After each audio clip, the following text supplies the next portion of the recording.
بسم اللہ الرحمن الرحیم الحمد للہ رب العالمین والصلاة والسلام علی اشرف الانبیاء والمرسلین وعلی آلہ واصحابہ اجمعین ومن تبعہم بإحسان الی یوم الدین اما بعد۔ عزیز القدر بھائیوں، دوستوں اور معززات ماؤں بہنوں، بیٹیوں اور خواتین اسلام، حدیث کے آج کے درس میں آپ سب کو ویلکم کہتا ہوں۔ ہم نے پچھلے درس میں حدیث نمبر 1043 تک پڑھا تھا، آج ہم 1044 سے پڑھتے ہیں۔ اس میں امام بخاری رحمہ اللہ نے جو باب باندھا ہے وہ باب ہے باب قتل الخنزیر، خنزیر کو قتل کرنے کا بیان۔ جیسا کہ آپ جانتے ہیں کہ خنزیر حرام جانوروں میں سے سب سے جو خبیث ترین جانور ہے، سب سے خبیث ترین جانور حرام جانوروں میں سے خنزیر ہے۔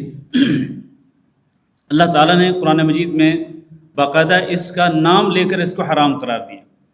انما حرم علیکم المیتۃ والدم ولحم الخنزیر وما اہل لغیر اللہ بہ۔ اس قسم کی آیت قرآن مجید میں کئی مقامات پہ آئی ہے کہ اللہ تعالیٰ نے تمہارے اوپر مردار کو حرام کیا ہے اور خون کو حرام کیا ہے اور خنزیر کے گوشت کو حرام کیا ہے اور ہر اس چیز کو حرام کیا ہے جس پر اللہ کے علاوہ کسی اور کا نام پکارا جائے۔ تو یہاں امام بخاری جو مسئلہ ثابت کرنا چاہتے ہیں وہ یہ ہے کہ جو جانور حرام ہے اس جانور کی خرید و فروخت بھی حرام ہے۔ جو جانور حرام ہے اس جانور کی خرید و فروخت بھی حرام ہے۔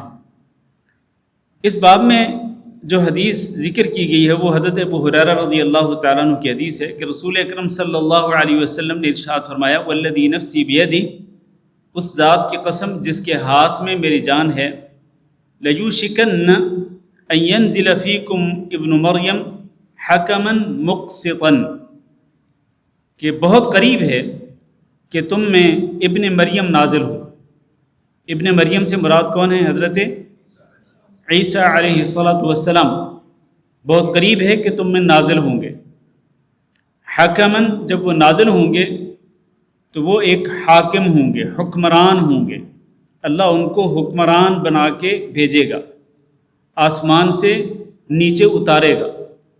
اور کہاں اتارے گا؟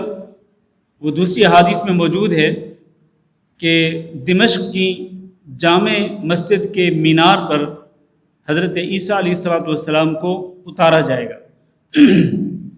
حضرت عیسیٰ علیہ السلام کو یہودیوں نے قتل کرنے کا ارادہ کیا تھا، تو ان کے لیے اللہ تعالیٰ نے ایک شبیہ بنا دی اور انہوں نے عیسیٰ علیہ السلام کی شبیہ کو قتل کیا، لیکن انہوں نے یہ سمجھا کہ جیسے انہوں نے عیسیٰ علیہ السلام کو مار دیا ہے۔ اللہ نے فرمایا وما قتلوہ وما صلبوہ ولکن شبہ لہم، حقیقت میں انہوں نے عیسیٰ علیہ السلام کو نہ تو قتل کیا اور نہ ہی انہیں سولی پہ چڑھایا، لیکن ان کے لیے شبیہ بنا دی گئی تھی، یعنی عیسیٰ علیہ السلام جیسا کوئی اور شخص تھا جس کو انہوں نے عیسیٰ سمجھ کر مار دیا تھا۔ تو اللہ تعالیٰ فرماتے ہیں وما قتلوہ یقینا، یقین کے ساتھ انہوں نے عیسیٰ علیہ السلام کو قتل نہیں کیا، بل رفعہ اللہ الیہ، بلکہ حقیقت کیا ہے کہ عیسیٰ علیہ السلام کو اللہ تعالیٰ نے کیا کیا تھا؟ رفعہ اللہ الیہ، اللہ نے اوپر اٹھا لیا تھا۔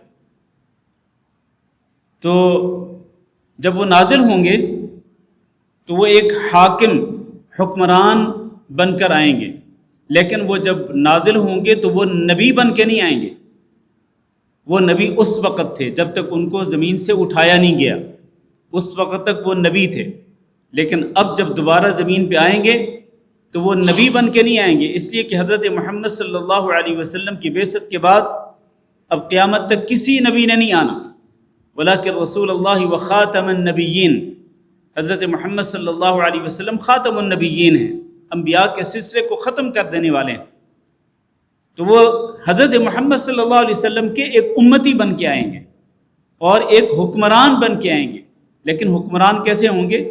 مقسطاً، بہت ہی عدل و انصاف کرنے والے۔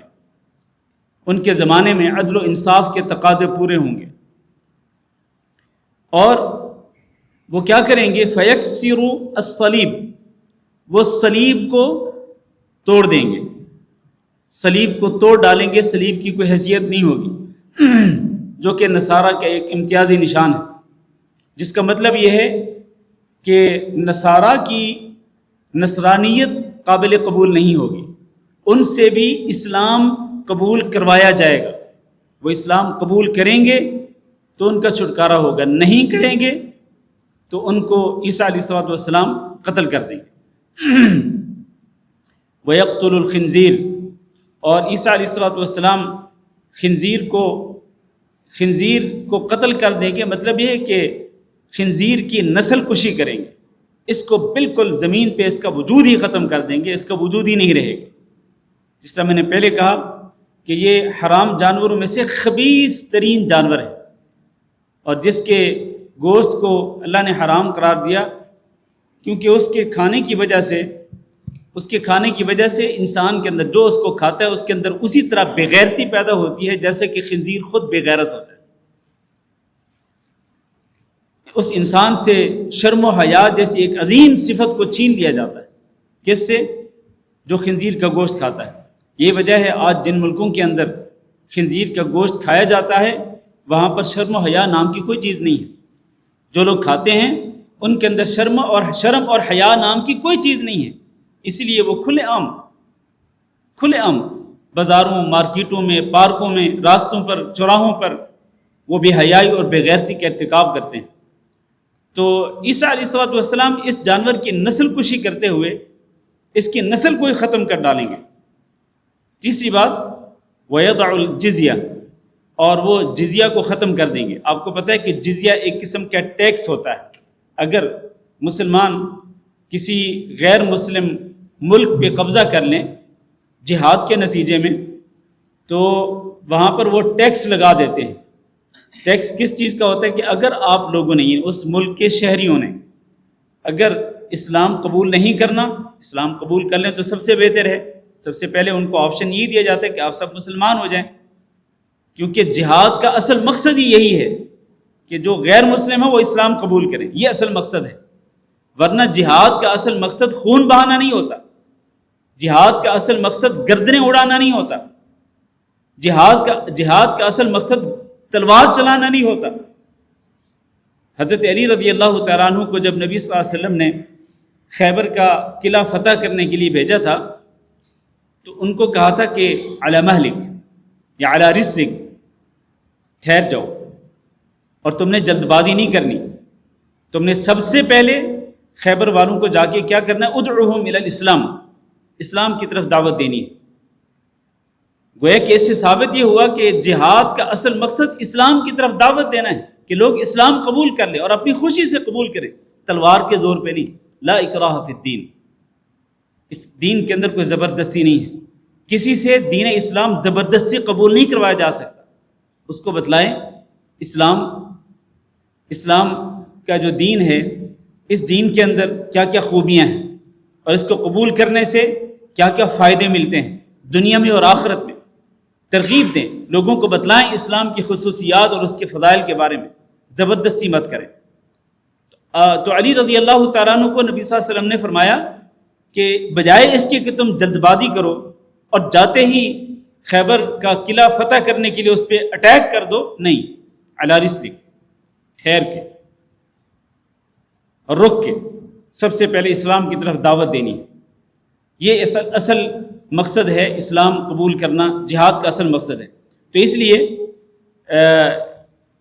عیسیٰ علیہ السلام جب آئیں گے تو وہ بھی جہاد کریں گے۔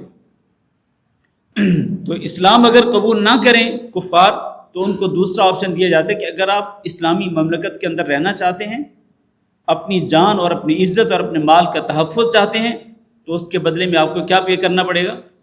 آپ کو ٹیکس پے کرنا پڑے گا، جس کو اسلام میں جزیہ کہا جاتا ہے۔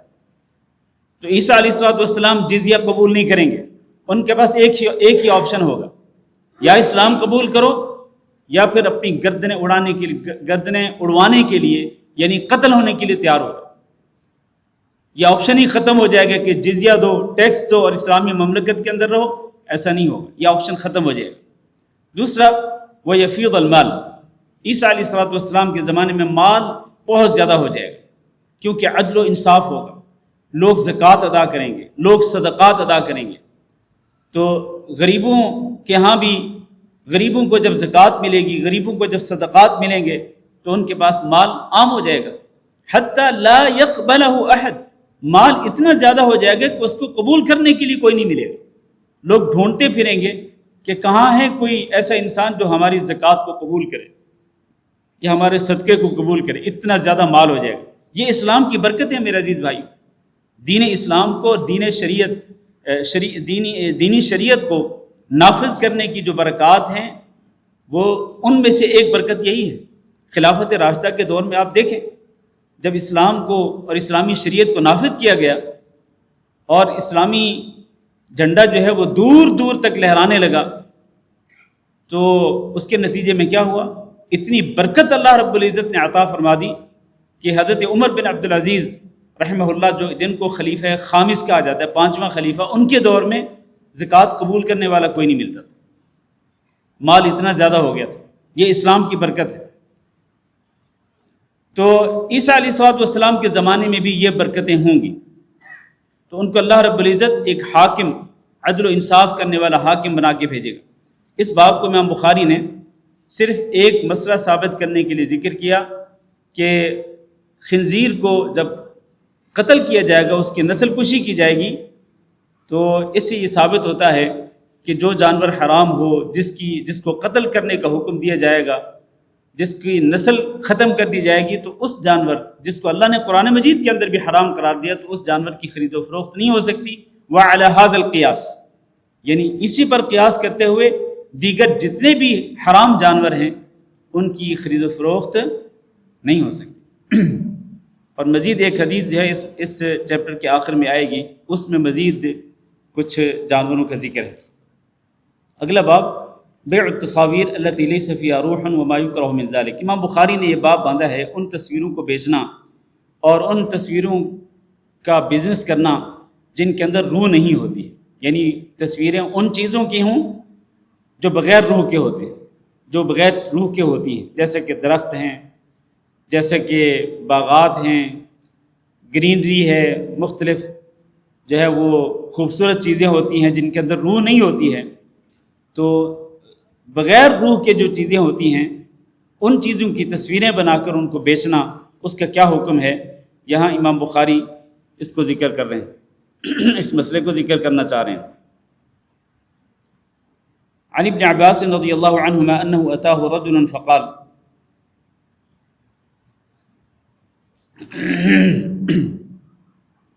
ابن عباس رضی اللہ تعالیٰ عنہ بیان کرتے ہیں کہ ان کے پاس ایک آدمی آیا، کہنے لگا اے ابو عباس انی انسان انما معیشتی من صنعت یدی و انی اصنع هذه التصاویر، کہنے لگا اے ابو العباس، جو حضرت عبداللہ بن عباس رضی اللہ تعالیٰ عنہ کی کنیت تھی، کہنے لگے کہ میں ایک ایسا انسان ہوں کہ میرا پیشہ جو ہے وہ میری دستکاری ہے، یعنی میں اپنے ہاتھ کے ساتھ جو چیز بناتا ہوں نا وہی میرا پیشہ ہے۔ اور میں کیا بناتا ہوں؟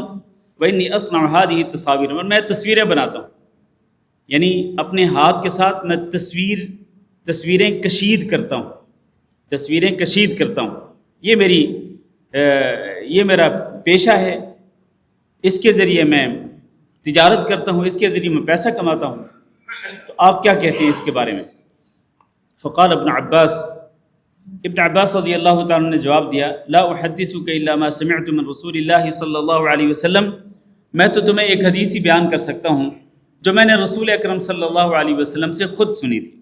اس سے یہ بھی ثابت ہوتا ہے کہ جس سے مسئلہ پوچھا جائے، جس مفتی سے مسئلہ پوچھا جائے، اس کے لیے سب سے بیسٹ آپشن کیا ہے کہ وہ اس مسئلے کے جواب میں قرآنی نص بیان کر دے، یعنی قرآن کی آیت بیان کر دے کہ اس قرآن مجید کی آیت میں تم جو سوال کر رہے ہو اس کا جواب موجود ہے، یا پھر وہ نبی صلی اللہ علیہ وسلم کی حدیث بیان کر دے کہ تم جس مسئلے کے بارے میں مجھ سے پوچھ رہے ہو وہ مسئلہ نبی صلی اللہ علیہ وسلم کی فلاں حدیث کے اندر بیان کیا گیا اور وہ حدیث یہ ہے. تو مسئلہ جو ہے وہ کہاں سے ثابت ہوتا ہے؟ وہ یا قرآن سے ثابت ہوتا ہے یا حدیث سے ثابت ہوتا ہے یا دونوں سے ثابت ہوتا ہے. قرآن اور حدیث دونوں سے ثابت ہوتا ہے. تو جو بندہ افتاء کی مسند پہ بیٹھا ہو، یعنی جس سے لوگ رجوع کرتے ہوں، جس سے لوگ مسئلے پوچھتے ہوں اور جو فتوے دیتا ہو، اس کی ذمہ داری کیا ہے؟ اس کی ذمہ داری یہ نہیں ہے کہ وہ جس چیز کو وہ اپنی رائے کے مطابق صحیح سمجھتا ہے وہ لوگوں کو فتوے کے طور پر بیان کرے، یا وہ کسی ایک امام کے مسلک کو فالو کرتا ہو اور وہ لوگوں کے سامنے بیان کرے جی وہ فلاں جو امام ہے نا ان کی فقہ کے اندر آپ کے سوال کا جواب یہ ہے. یہ سراسر غلط منہج ہے اور طریقہ کار ہے جو آج بہت سارے مولویوں نے اختیار کیا ہوا ہے، بہت سارے مفتیوں نے اختیار کیا ہوا ہے. یہ شریعت کا منہج نہیں ہے میرے عزیز بھائیوں. شریعت میں یہ حکم ہے کہ فاسألوا اہل الذکر ان کنتم لا تعلمون، اگر تمہیں علم نہیں تو تم اہل علم سے سوال کرو. اہل علم سے یعنی جن کے پاس قرآن اور حدیث کا علم ہے تم ان سے سوال کرو. اب اس سے یہ بھی ثابت ہوتا ہے کہ سوال ہر بندے سے نہیں کرنا، ہر بندے سے مسئلہ نہیں پوچھنا. جیسے کہ آج کل یہاں ہوتا ہے دنیاوی معاملات کے اندر ہم بڑی جانچ اور بڑی پرکھ کرتے ہیں، لیکن شریعت کے مسئلے کے اندر کوئی بھی بندہ کوئی بات بیان کرتا ہے تو اس پہ وہ یقین کر لیتے ہیں ہاں بالکل شریعت کا یہ مسئلہ ہے. وہ بھائی دنیاوی مسئلے کے اندر، دنیاوی معاملے کے اندر تم جانچ پرکھ کرتے ہو، ریسرچ کرتے ہو، لیکن دین اتنا آسان سودا ہے کہ جو کچھ بھی کہتا ہے اس کو صحیح مان لیتے ہو. اور آج کل یہ دین بیچا جا رہا ہے اس سوشل میڈیا پہ، سوشل میڈیا پہ دین بیچا جا رہا ہے مختلف ڈگریوں کے نام پہ اور موٹیویشنل سپیکر کے نام پہ. فلاں بندہ بڑا موٹیویشنل ہے، اس کے بڑے فالوورز ہیں، اس کی فالوئنگ دیکھیں آپ سوشل میڈیا پہ، لاکھوں میں، ہزاروں میں، لاکھوں میں. یہ معیار ہے لوگوں کا. لوگوں نے آج اسی کو حق اور باطل کا معیار بنا رکھا ہے. تو شریعت کے اندر یہ کوئی معیار نہیں. شریعت کے اندر یہ معیار ہے کہ فاسألوا اہل الذکر ان کنتم لا تعلمون بالبینات والزبر، دلائل کے ساتھ، براہین کے ساتھ آپ اہل علم سے پوچھیں. اور اہل علم کی ذمہ داری یہ ہے، جن کو اللہ نے قرآن و حدیث کا علم دیا ہو ان کی ذمہ داری یہ ہے کہ بالبینات والزبر، وہ دلائل کے ساتھ وہ لوگوں کو مسئلے بیان کریں. آپ نے جو مسئلہ پوچھا ہے اس کے بارے میں اللہ تعالیٰ نے یوں ارشاد فرمایا. آپ نے جو مسئلہ پوچھا ہے اس کے بارے میں نبی صلی اللہ علیہ وسلم نے یوں ارشاد فرمایا. آپ نے جو مسئلہ پوچھا ہے قرآن و حدیث کے اندر تو اس کی کوئی واضح کوئی دلیل، کوئی نص میرے علم کے مطابق نہیں، لیکن صحابہ کرام کے دور میں اس مسئلے کے اوپر اس طرح عمل کیا جاتا تھا. صحابہ کرام کا طرز عمل وہ بھی دیکھنا چاہیے. یہ مفتی کی ذمہ داری ہوتی ہے. تو میرے بھائیوں، نہ تو ہر بندہ فتویٰ دینے کے لائق اور اہل ہے اور نہ ہی ہر بندے سے فتویٰ پوچھنا چاہیے. اس سے پوچھیں جس کے پاس علم ہو قرآن و حدیث کا. یہاں عبداللہ بن عباس رضی اللہ تعالیٰ عنہ سے سوال پوچھا جا رہا ہے کہ میں کیا کرتا ہوں، میرا ایک پیشہ ہے دستکاری، میں تصویریں کشید کرتا ہوں اپنے ہاتھ کے ساتھ، یہ میرا پیشہ ہے، میں اس کے ساتھ کماتا ہوں. آپ کیا فرماتے ہیں؟ آگے جو مفتی صاحب ہیں وہ کیا جواب دے رہے ہیں؟ وہ جن کو اللہ کے نبی صلی اللہ علیہ وسلم نے دعا دی تھی اللہم فقہہ فی الدین وعلمہ التأویل، اے اللہ ان کو، یعنی ابن عباس کے بارے میں انہوں نے دعا کی نبی صلی اللہ علیہ وسلم نے کہ ابن عباس کو دین کی سمجھ دے اور اس کو قرآن کی تفسیر کا علم دے. چنانچہ وہ قرآن کے مفسر تھے اور دین کے فقیہ تھے. فقیہ کا معنی یہ ہے کہ دین کو سمجھنے والے تھے. اور حقیقت یہ میرے عزیز بھائیو کہ اگر آپ نے فقیہ ڈھونڈنا ہے نا، فقیہ کہ عام طور پر کیا ہوتا ہے جی وہ فلاں فقہ کو فالو کرنا جی، یہ فلاں امام صاحب کو فالو کرتے ہیں جی. حقیقت یہ ہے کہ سب سے بڑے فقیہ جو ہیں شریعت کے اندر، اسلام کی تاریخ کے اندر سب سے بڑے فقیہ کون تھے؟ صحابہ کرام تھے۔ میں قسم اٹھا کے کہہ سکتا ہوں کہ صحابہ کرام سے بڑا کوئی فقیہ نہیں ہو سکتا اس دنیا کے اندر، نہ امام ابو حنیفہ رحمہ اللہ، نہ امام احمد بن حنبل رحمہ اللہ، نہ امام مالک رحمہ اللہ، نہ امام شافعی رحمہ اللہ۔ یہ چاروں امام تو بعد میں آئے ہیں، ان سے پہلے کون تھے؟ ان سے پہلے تابعین تھے اور ان سے پہلے صحابہ کرام تھے۔ تو جن لوگوں نے نبی صلی اللہ علیہ وسلم کا زمانہ پایا، جنہوں نے نبی صلی اللہ علیہ وسلم سے براہ راست ڈائریکٹ دین سیکھا نبی صلی اللہ علیہ وسلم سے، ان سے بڑا فقیہ کون ہو سکتا ہے؟ اللہ کی قسم کوئی نہیں ہو سکتا ہے۔ آج ہم اپنی طرف سے کسی کو امام اعظم کہتے ہیں تو کسی کو کیا کہتے ہیں، کسی کو کیا کہتے ہیں۔ ہمارے امام اعظم حضرت محمد صلی اللہ علیہ وسلم۔ یہ منہج کی باتیں میرے عزیز بھائیوں، سیکھا کرو ان چیزوں کو۔ ہمارے امام اعظم حضرت محمد صلی اللہ علیہ وسلم، وہ سید الانبیاء بھی ہیں، امام الانبیاء بھی ہیں، اور سب سے بڑے فقیہ نبی صلی اللہ علیہ وسلم کے بعد آپ کے صحابہ کرام تھے۔ اور ان صحابہ کرام میں سے ایک صحابی یہ عبداللہ بن عباس ہے، جو ان سے سوال کیا گیا، اس کا جواب کیا دے رہے ہیں؟ حدیث بیان کر رہے ہیں۔ سنیں وہ حدیث کیا ہے۔ فرماتے ہیں کہ اللہ کے رسول نے فرمایا، من صور صورتن، جو بندہ کوئی تصویر بنائے، یعنی ہاتھ کے ساتھ تصویر کشیدہ کرے، کیونکہ سوال بھی یہی تھا ہاتھ کے ساتھ تصویر کشید کرنے کے حوالے سے، تو اللہ کے رسول کی جو حدیث بیان کی جا رہی ہے اس میں بھی وہی معنی ہے کہ جو ہاتھ کے ساتھ تصویر کشید کرے فإن اللہ معذبہ، اللہ یقینی طور پر اس کو عذاب دے گا، یعنی قیامت کے دن، حتی ینفخ فیہ الروح، یہاں تک کہ اس کو حکم دیا جائے گا کہ اس تصویر، یہ جو تو نے مجسمہ بنایا، یہ جو ہاتھ کے ساتھ تو نے تصویر بنائی، آج تو اس کے اندر روح بھی پھونک کے دکھا۔ تو جب تک وہ روح نہیں پھونکے گا اس کے اندر، اس وقت تک اس کو عذاب دیا جاتا رہے گا۔ اور ظاہر ہے وہ روح نہیں پھونک سکے گا، وہ قیامت قائم ہونے کے بعد کبھی بھی وہ اس کے اندر روح نہیں پھونک سکے گا، تو اس کا مطلب ہے کہ اس کو ہمیشہ ہمیشہ کے لیے عذاب دیا جائے گا، والعیاذ باللہ۔ بہت سخت حدیث ہے یہ۔ وَلَيْسَ بِنَافِقٍ فِيهَا أَبَدًا، اور وہ کبھی بھی اس کے اندر روح جو ہے وہ نہیں پھونک سکے گا۔ جیسے کہ دنیا کے اندر لوگ تصویریں بناتے ہیں ذی روح چیزوں کی، یعنی جن چیزوں کی روح ہوتی ہے، چاہے انسان ہو چاہے جانور ہوں، روح والی چیزوں کی تصویریں بناتے ہیں، مجسمے بناتے ہیں، تو ہاتھ کے ساتھ کشید کرتے ہیں، تو لیکن تصویریں بنا لیتے ہیں لیکن روح تو نہیں پھونک سکتے ہیں، یہ تو ان کے پاس اختیار نہیں ہوتا ہے۔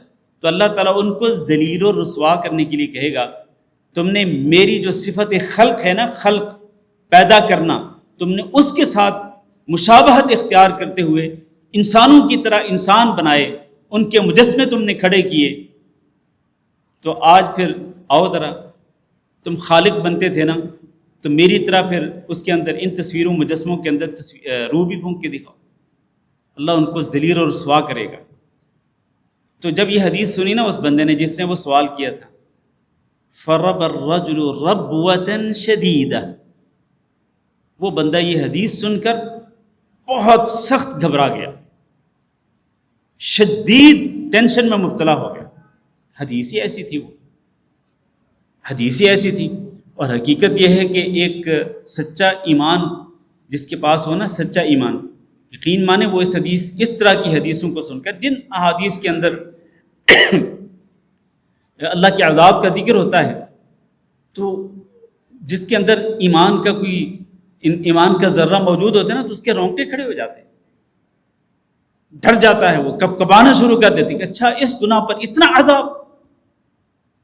تو یہ بندہ سچا مومن تھا، اس نے حدیث کو سنا تو شدید وہ گھبراہٹ کا شکار ہوا، حتیٰ کہ اس کی سانس رک گئی، وَاصْفَرَّ وَجْهُ، اور اس کا چہرہ زرد ہو گیا۔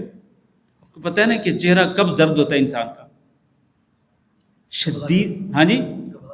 شدید گھبراہٹ کے عالم میں، شدید ٹینشن کی حالت میں انسان کا چہرہ زرد ہو جاتا ہے، اس کی یہ حالت ہوگی۔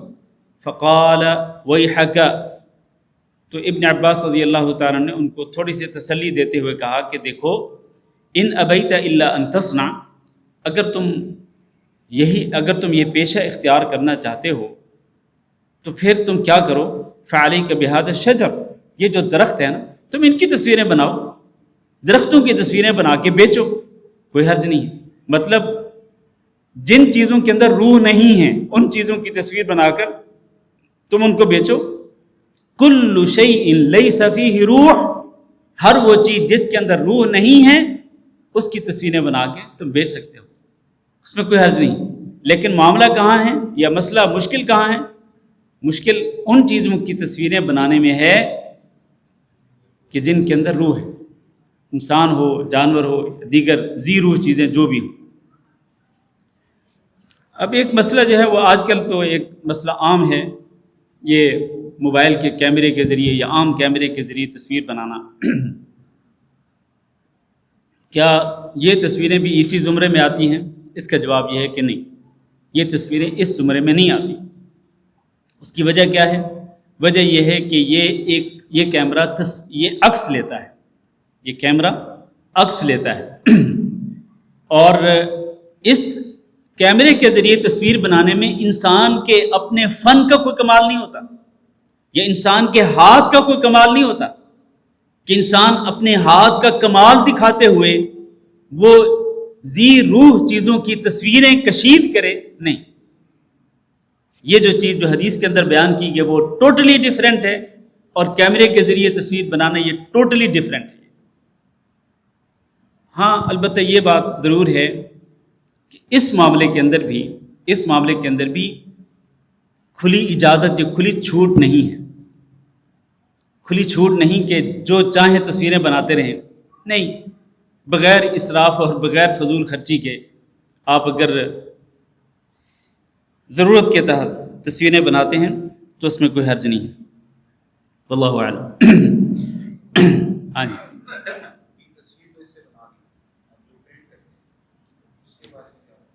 وہ اگر آپ اپنی ضرورت کے لیے پرنٹ کرتے ہیں، جیسے کہ یہ آئی ڈی کارڈ، پاسپورٹ وغیرہ کے لیے، اس طرح کی چیزوں کے لیے اگر آپ تصویریں پرنٹ کرتے ہیں، ٹھیک ہے، جائز ہے. یہ آج کل اس دور کے اندر اس کے بغیر کوئی چارہ بھی نہیں ہے. ٹھیک ہے. یہ بہت بڑا گناہ ہے. یہ تصویروں کو باقاعدہ فریم کرا کے سجا کر گھر کے اندر رکھنا یہ بہت بڑا گناہ ہے. خصوصاً دیواروں پہ لٹکانا یا ٹیبل کے اوپر رکھ دینا، اس طرح کی تصویروں کو ٹیبل کے اوپر رکھنا سجا کے، یہ بہت بڑا گناہ ہے.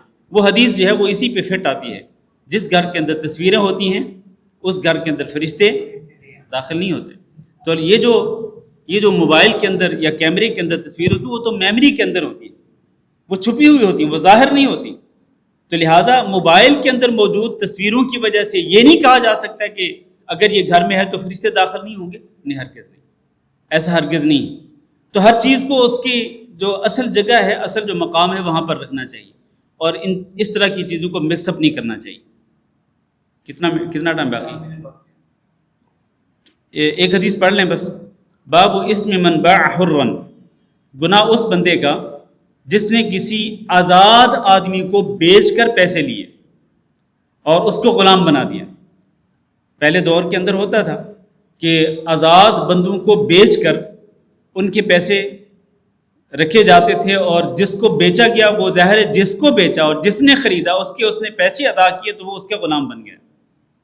تو یہ چیز پہلے ہوتی تھی. اسلام نے اس کو پروموٹ نہیں کیا، بلکہ اسلام نے اس کی اجازت نہیں دی. اسلام نے اس کی اجازت نہیں دی. اس باب کے اندر جو حدیث ہے، ابو ہریرہ رضی اللہ تعالیٰ عنہ نبی کریم صلی اللہ علیہ وسلم سے بیان کرتے ہیں کہ آپ نے فرمایا، قال اللہ عز وجل، اللہ رب العزت نے ارشاد فرمایا، ثلاثۃ انا خصمهم یوم القیامہ. اللہ فرماتے ہیں کہ 3 قسم کے لوگ ایسے ہوں گے، یہ 3 افراد ایسے ہوں گے کہ جن کا میں قیامت کے دن دشمن ہوں گا. اللہ 3 قسم کے لوگوں کا دشمن ہوگا. ظاہر ہے کہ اللہ جس کا دشمن ہوگا تو وہ اللہ کے عذاب سے نہیں بچ سکے گا. پہلا، رجل اعطا بی ثم غدر، ایک وہ بندہ جس نے میرا نام لے کر کسی کو کوئی عہد دیا اور پھر اس عہد کو توڑ دیا. یعنی جیسا کہ کوئی بندہ یہ کہ میں اللہ کا نام لے کر تم سے وعدہ کرتا ہوں کہ میں ایسے کروں گا، پھر وہ اس وعدے کو توڑ دے. یا اللہ کی قسم کھا کر کہے کہ میں یہ کروں گا، پھر وہ اس کو توڑ دے. یا یہ نہیں کروں گا، پھر وہ اس کو کرے، اس عہد کو توڑے اللہ کا نام لے کر. یعنی جب آپ ظاہر ہے کہ اللہ کو بیچ میں لا رہے ہیں پھر آپ کو پابندی کرنی پڑے گی اس عہد کی. اس لیے جب بھی کسی سے عہد کرنا ہو نا، وعدہ کرنا ہو، تو اس میں بیچ میں اللہ کو نہیں لانا چاہیے، ورنہ آپ اللہ کو لائیں گے اور پھر اس وعدے کو توڑیں گے تو اس کا گناہ کئی گنا بڑھ جائے گا. وعدہ ویسے بھی پورا کرنا چاہیے اور وعدے کو توڑنا جائز نہیں. وعدہ خلافی کرنا یہ منافق کی نشانی ہے. میں یہ حدیث پوری کر. دوسرا جو شخص ہے وَرَجُلٌ بَاعَ حُرًّا فَأَكَلَ ثَمْنَهُ، ایک بندہ جو کہ کسی آزاد کو بیچ دے اور اس کی قیمت کھا جائے. آزاد بندہ آزاد ہے، اس کو بیچنے کی قطعاً اجازت نہیں ہے. تو کوئی بندہ آزاد کو بیچ کر اس کی قیمت کھائے اور جو پیسے ملے وہ کھا جائے، یہ حرام ہے، اس کی اجازت نہیں. اس کے بھی جو اس طرح کرے گا دنیا کے اندر، اللہ اس کے خلاف، اللہ اس کا دشمن ہوگا قیامت کے دن. تیسرا بندہ وَرَجُلٌ اسْتَأْجَرَ أَجِيرًا، ایک بندہ جو کہ کسی مزدور کو ہائر کرتا ہے کسی بھی کام کے لیے. فَاسْتَوْفَىٰ مِنْهُ، اس نے جس کام کے لیے اس کو ہائر کیا اس سے وہ کام لیا پورے کا پورا، لیکن وَلَمْ يُعْطِهِ أَجْرَهُ، جب وہ کام کر کے فارغ ہو گیا تو اس کو اس کی مزدوری نہیں دی. آپ نے اس کو ہائر کیا، اس کی مزدوری دیں. جیسے کہ حدیث کے اندر ہے کہ مزدور کا پسینہ خشک ہونے سے پہلے اس کو مزدوری دو، اس کا حق اس کو ادا کرو. لیکن آپ اگر اس کو ہائر کر کے اس سے کام کروا لیتے ہیں، اس کے اگینسٹ آپ اس کو اس کی مزدوری نہیں دیتے، تو اس بندے کے بھی قیامت کے دن اللہ اس بندے کا دشمن ہو. اور ظاہر ہے اس قسم کے تینوں لوگ جو ہیں یہ اللہ کے عذاب سے نہیں بچ سکیں گے. وصلی اللہ وسلم علی نبینا محمد وعلی آلہ وصحبہ اجمعین.